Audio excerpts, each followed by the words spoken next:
morning, everybody. It's such a pleasure to be here, and especially to be presenting with two such really amazing co-panelists. And I have to say that I really learned a lot from this presentation, which gets me to the crux of what I want to talk about. And I want to take us back a little bit to the grassroots perspective of how we intersect with all this knowledge in Washington. Jewish Voice for Peace, although I'm now in New York and we're a national organization, is based in Oakland. And I want to talk just a little bit, and we were a regional organization, we're growing, and so I just want to talk about JVP's experience doing congressional advocacy and how we use it, just as a sort of case study of how we use congressional advocacy work as one piece of our movement building.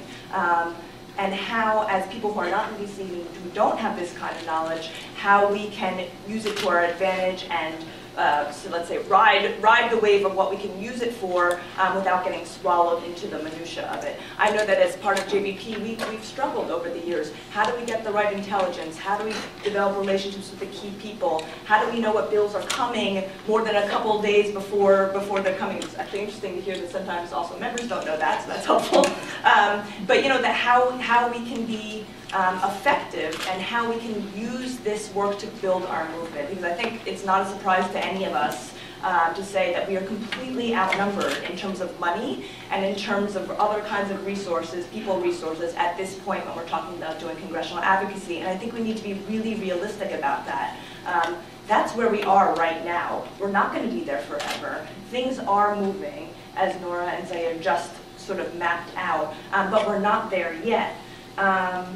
So when we come at congressional organizing, we're coming at it from the perspective as how can we use it to build our grassroots power? How can we use it to build our movement? Because we're not looking at immediate rewards for what we're doing necessarily. We're looking at how down the line are we building our power so that we can actually have an impact on US policy.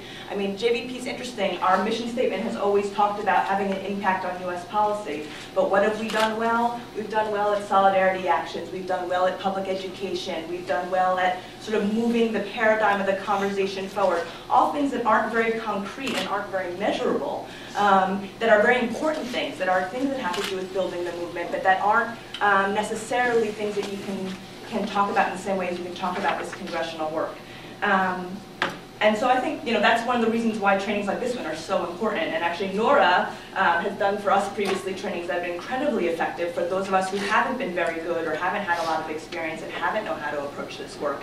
But I do think that for us in JVP, we now have sort of an analysis of how we approach the congressional lane, how we approach congressional lobbying. And we sort of have a series of questions that we ask ourselves when we're talking about how to do it.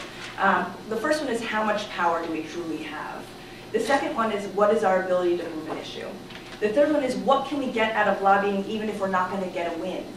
And because the reality is we're not going to get a win. Or a win is something like we're getting 54 people voting or not voting in favor. It's not that we're going to actually win a vote. And then finally the reverse, which I think is equally important, which is how much time and resources does it take for us to be on top of what's going on in Congress, and how does that balance in terms of the payoff we get?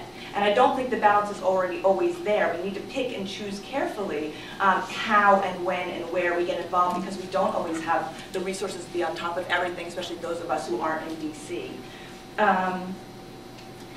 So even asking those questions, you'll be happy to know, since we're all here to do 2 days of lobbying, that we do think it's worth it. It's very much worth it, but with certain conditions. And I do want to say up front, Nora didn't get a chance to talk about BDS, and I hope folks won't mind me saying, but our JVP priority, for us, congressional organizing is secondary to a good BDS campaign.